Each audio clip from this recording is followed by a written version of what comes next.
Hello, today we have a reading of A Course in Miracles from Chapter 9, The Acceptance of the Atonement, and this is Section 8, Grandeur versus Grandiosity. Point of pronunciation, you might say grandeur or you might say grandeur. They're both right. Yeah, I'm a grandeur sort of person. Okay, so paragraph 1. Grandeur is of God and only of Him. Therefore it is in you. Whenever you become aware of it, however dimly, you abandon the ego automatically, because in the presence of the grandeur of God, the meaninglessness of the ego becomes perfectly apparent.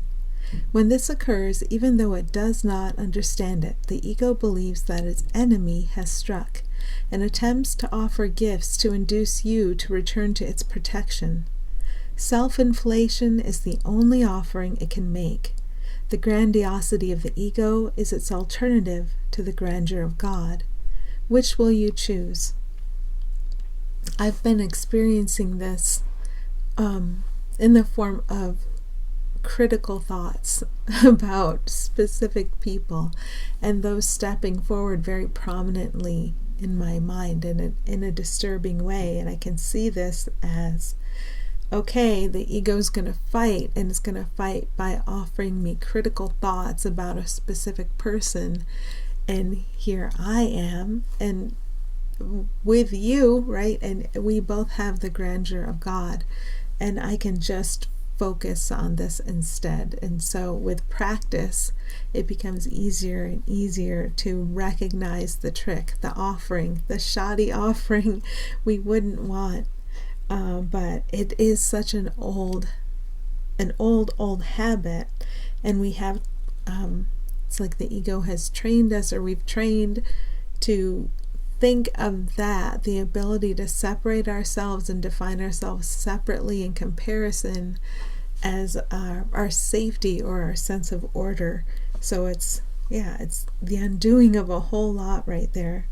But what stepped forward for me in this paragraph was, whenever you become aware of it, grandeur, however dimly, you abandon the ego automatically, because in the presence of the grandeur of God, the meaninglessness of the ego becomes perfectly apparent.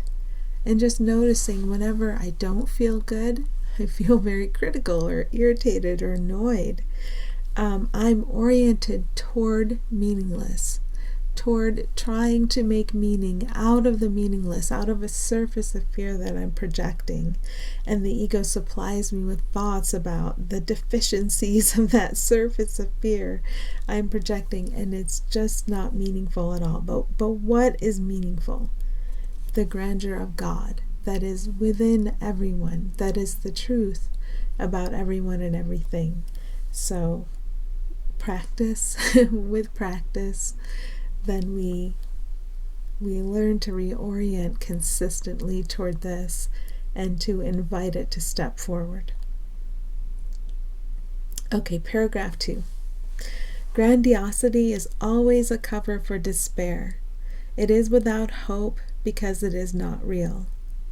And just a note here that it's excellent if you feel despair, because it means you let it be uncovered.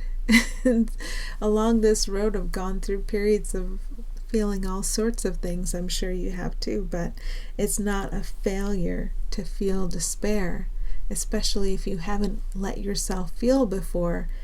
If you're used to, just feeling mildly annoyed and then lashing out, and you don't really go in to investigate it. When you finally do feel despair, now you're getting to it. Now you're recognizing, here's evidence of the ego.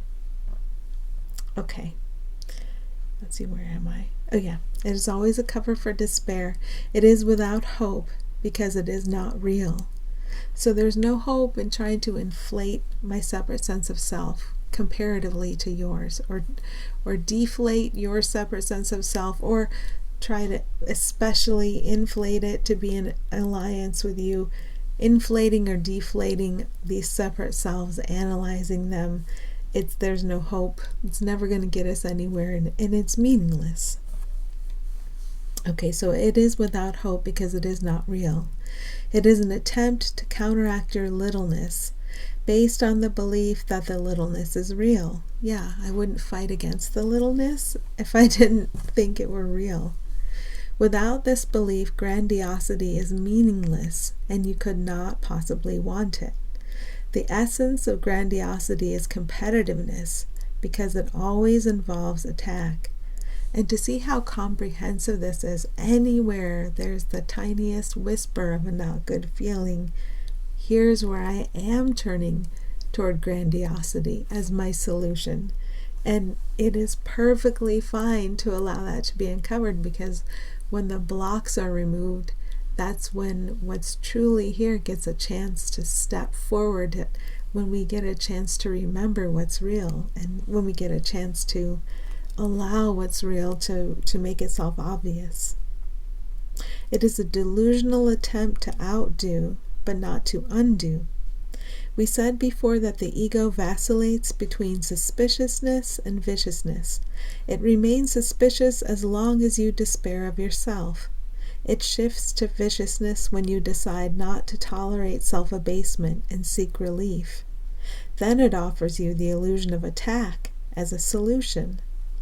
And just to watch that throughout the day. Are you in suspicion mode? Have you shifted into vicious mode? What seems to be active or operating? And as the observer of that, and it's no shame to have that going on, it's great to let it come up into the sunshine. As the observer of that, then you have the opportunity to respond. So grandiosity is a delusional attempt to outdo, but not to undo. So it puts us in competition with God because we're trying to substitute our grandiosity for the grandeur of God. It puts us in competition with other ones. And we're not in competition. We're in unity. Or if you want to think of how would unity express itself when we're experiencing a multiplicity in time and space, how would that step forward? It might step forward as a harmony. So harmony could be the time and space expression of unity. And instead of allowing this, the ego is going to want to keep emphasizing the separateness and the comparison, instead of allowing the illusion of that to be undone. Okay, paragraph 3. The ego does not understand the difference between grandeur and grandiosity because it sees no difference between miracle impulses and ego-alien beliefs of its own. I told you that the ego is aware of threat to its existence, but makes no distinctions between these two very different kinds of threat. Its profound sense of vulnerability renders it incapable of judgment, except in terms of attack. You can get a picture of the ego there. It's always feeling threatened, always ready to attack. When the ego experiences threat, its only decision is whether to attack now or to withdraw to attack later. If you accept its offer of grandiosity, it will attack immediately. If you do not, it will wait.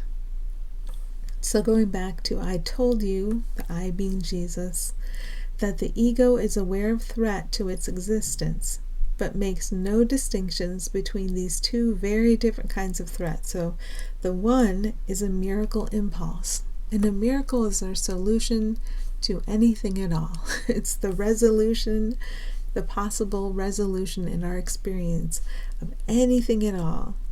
And then, so that's the one kind of threat. And then the other kind of threat are the beliefs of the ego itself. Someone is after me. That one's in competition with me for scarce resources. That one's trying to dominate me, or being worried, I have to give to them. I have to take care of them, like all the different ego beliefs that can surface. So we experience threat. And when the emotion comes up and the thought attached to that emotion, when we believe that thought, we experience stress, we experience threat, and that comes from the beliefs of the ego.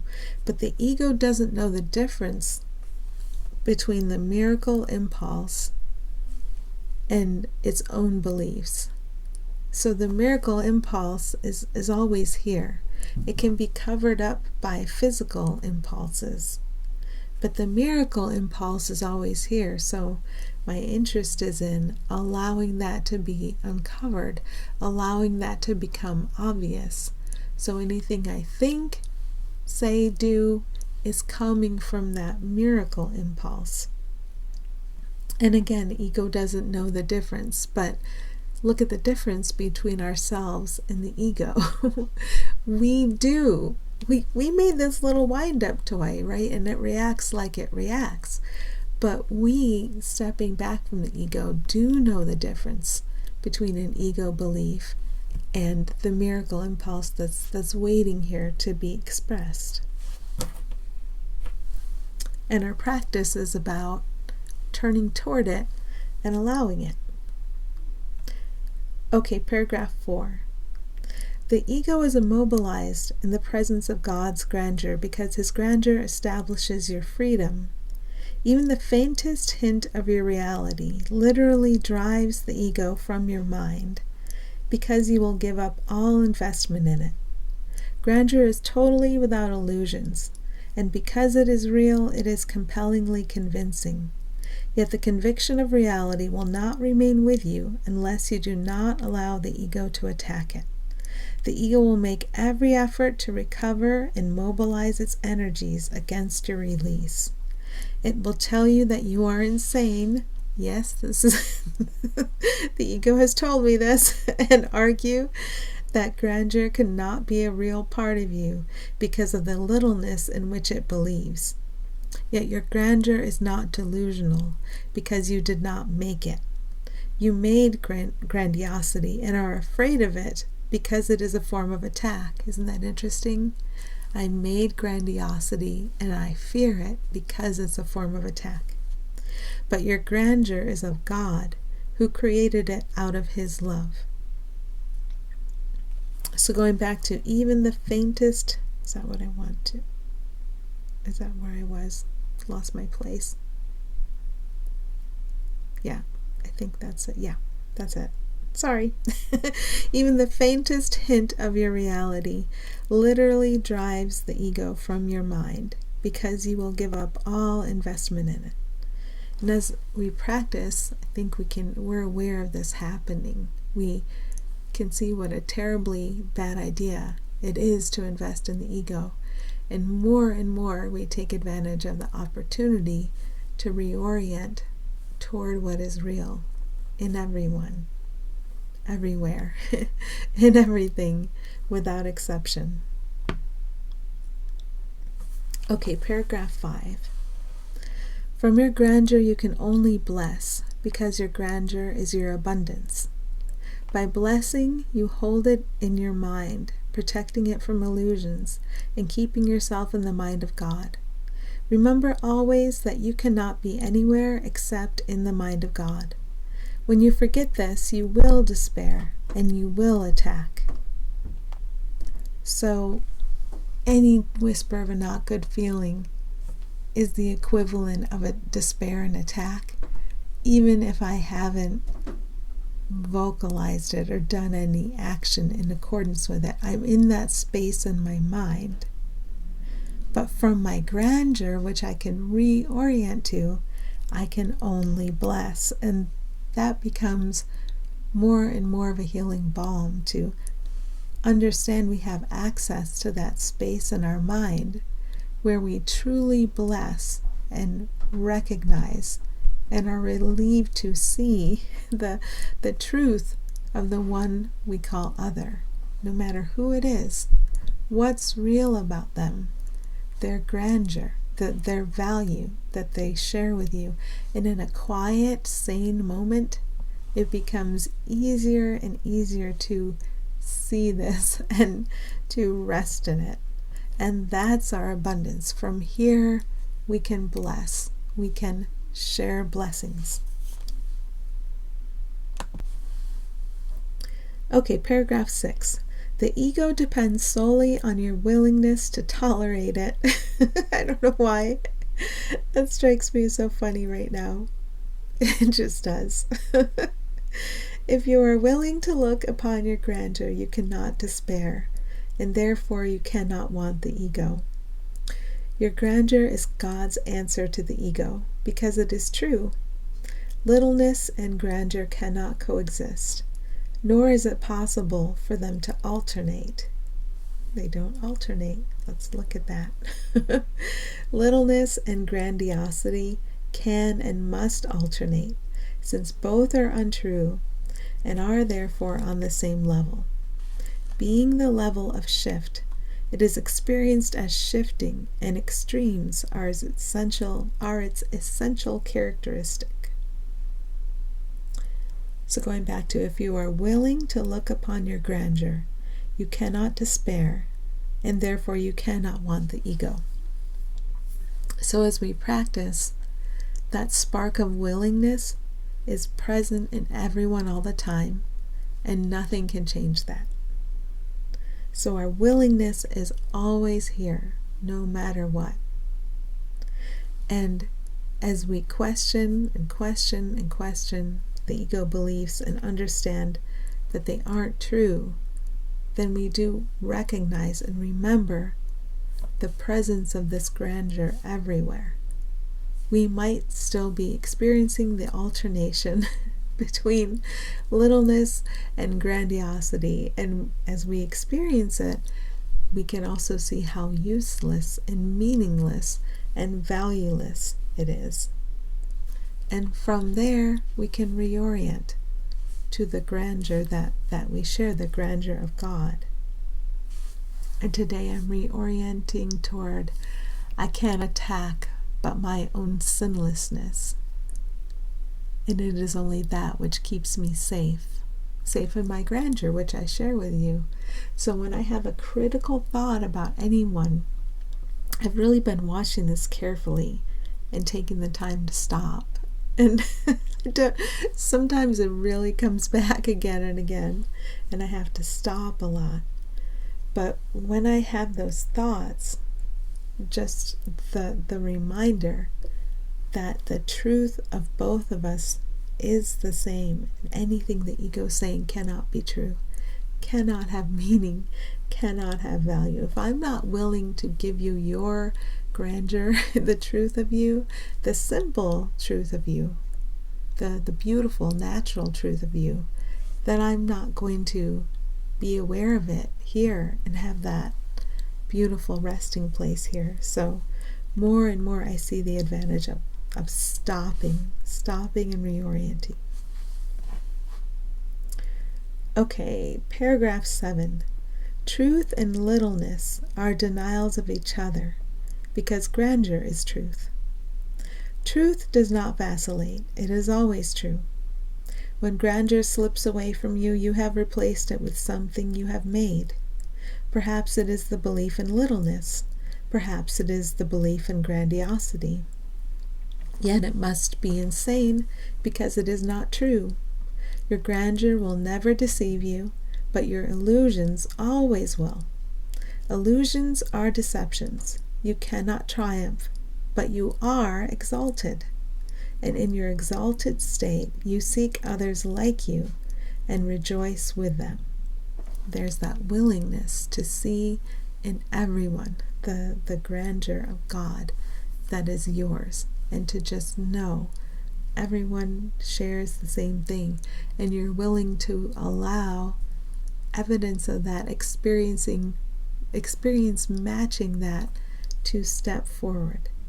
So truth does not vacillate. It is always true. How steady, how stable. What a beautiful thing to return to. What a beautiful place to stay. And then, we might wander away. But now we know where to go.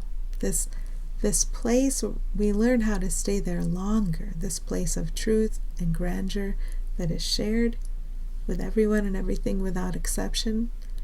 And we might still wander away, but it's much easier to get back, because the more we spend time in this place, Do we spend time there? It's timeless.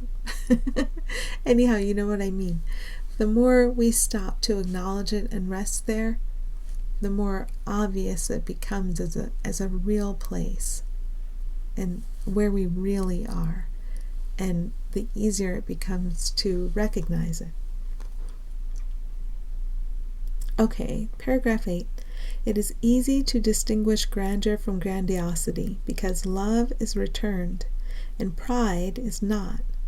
Pride will not produce miracles and will therefore deprive you of the true witnesses to your reality. It's helpful to let pride come up without guilt, without thinking of it as a sin. It's just slicing and dicing us again into separate ones. So if I feel proud of something I have done, I'm attempting to slice and dice and gain value from that. And we train hard and carefully to orient ourselves toward this. So it's not unusual or weird to find pride, and it's not shameful. It's just another thing, just like finding you're critical. So I just say that to expose it and not push it down or hide it, because if we push it down or hide it, we're going to see proud other people out there, because we're projecting and feel irritated and annoyed by it. So if we want to not outdo, like I'll pretend to be the not prideful one here, and then I'll be annoyed by a prideful one over there, that's just projection, and it's not undoing. But every time I can truly, sincerely reorient and want to see what I denied, because it's the truth. I want to see my brother's innocence. That means I want to see mine. I don't want to push down, suppress, hide, and project on someone else, right? I want to see my grandeur, the grandeur of my brother, same thing, because it is the truth. I want to see what I denied because it's the truth. So to let pride surface in whatever form it's there, in whatever form we still get a sense of safety from it, even if it's like pride in cleaning a toilet. I've encountered that. Things like that. It can be funny. Okay. I don't know where I am, so give me a minute here. I don't know if I read the whole paragraph, so I'm going to read it again. It is easy to distinguish grandeur from grandiosity because love is returned and pride is not. I don't think I did. Pride will not produce miracles and will therefore deprive you of the true witnesses to your reality. Wouldn't we love everyone around us to very clearly witness to the joy they are and we are in truth, the grandeur of God, of us all, the innocence, the sanity that we share?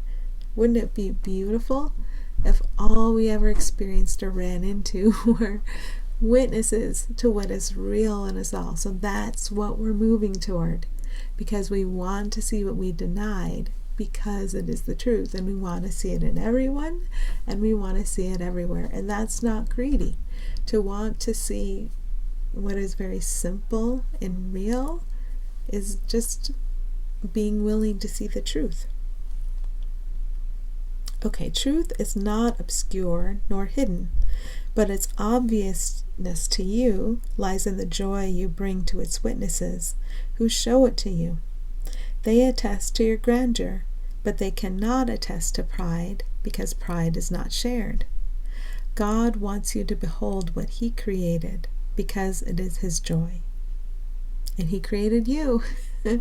And can we behold all the beings as they were created? And do we know what that means? No. But can we find out? Yes. Okay. So back to they attest, the witnesses for truth attest to your grandeur, because that's the truth of you.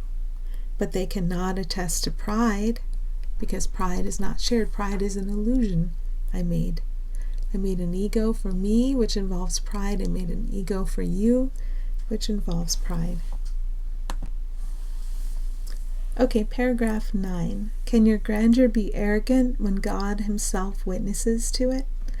And what can be real that has no witnesses? What good can come of it? And if no good can come of it, the Holy Spirit cannot use it. What he cannot transform to the will of God does not exist at all.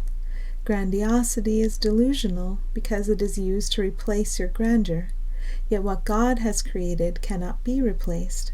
God is incomplete without you because his grandeur is total, and you cannot be missing from it. So can your grandeur be arrogant when God himself witnesses to it? Yeah, the arrogance of claiming an especially up thing for yourself alone, or an especially down thing for yourself alone. It means, I know who I am, and I am this separate thing with this separate, especially positive or especially negative quality, and that's arrogance. That's saying, I know who I am, and I'm not as God created me. But grandeur is the truth of everyone and you, so it's not arrogance, it's just shared. It's just truth. It's what God sees. Okay, and it's the grandeur of your being, so you don't have to try to apply it to the person you call you, the body, the past you perceive for you, just you as the being you are. It's much easier to apply it that way because then you're not trying to analyze or interpret. Okay, you are altogether irreplaceable in the mind of God. No one else can fill your part in it, and while you leave your part of it empty, your eternal place merely waits for your return. God, through his voice, reminds you of it, and God himself keeps your extensions safe within it. Yet you do not know them until you return to them. You cannot replace the kingdom, and you cannot replace yourself, thank goodness. God, who knows your value, would not have it so, and so it is not so. Your value is in God's mind, and therefore not in yours alone. To accept yourself as God created you cannot be arrogance, because it is the denial of arrogance. To accept your littleness is arrogant, because it means that you believe your evaluation of yourself is truer than God's. Okay, so back to your value is in God's mind, and therefore not in yours alone. So you are a thought in the mind of God, and when you think about your value, it's not value in a separate entity that the ego gets to judge, especially positively or especially negatively. The ego cannot determine or figure out your value. Your value just is. It's eternal. And same for the value of everyone we're calling else. It's eternal, and everyone is a thought in the mind of God. Okay, paragraph 11, and the last one. Yet if truth is indivisible, your evaluation of yourself must be God's. You did not establish your value, and it needs no defense. Nothing can attack it, nor prevail over it. It does not vary, it merely is. Ask the Holy Spirit what it is, and he will tell you. But do not be afraid of his answer because it comes from God.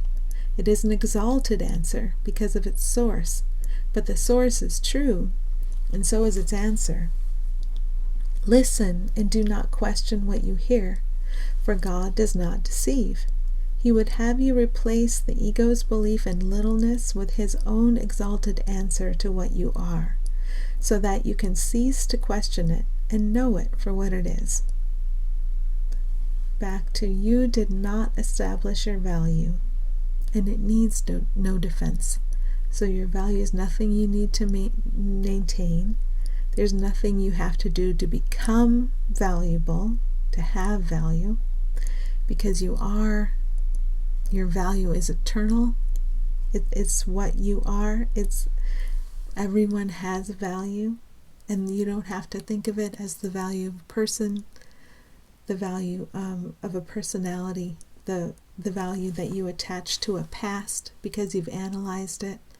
This being of light has value, any being of light, and everyone is a being of light. So the relief of that, there's no building up, there's no earning, there's no defense.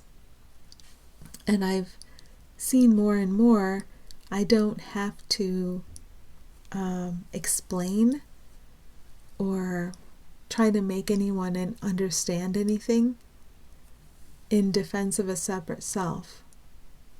And if I do engage in it, it becomes obvious to me pretty quickly that it feels tense. And if this is like everything else on my journey, there are things I'm engaging in right now automatically that I'm not yet aware are defenses, but as I move through the undoing next week, next month, it's going to become very obvious to me where I'm engaging in habitual defenses, and they're going to feel terrible, and I will have to drop them because they'll feel terrible and awkward. And as we drop things, then a flow and an awareness comes in to replace that. So as we drop our habitual defenses of our separate selves, and even of the selves the egos we've made for everybody else, then we get a chance to really remember, see, and appreciate everyone we're calling else. And once we're able to do that, we're able to do that for ourselves. So we're in very, very, very good hands here. And we're guided, and we're shown the way, and we have every chance every day to stop and reorient. We can drop the falsehood of grandiosity or littleness, and we can reorient toward grandeur. Okay, thank you.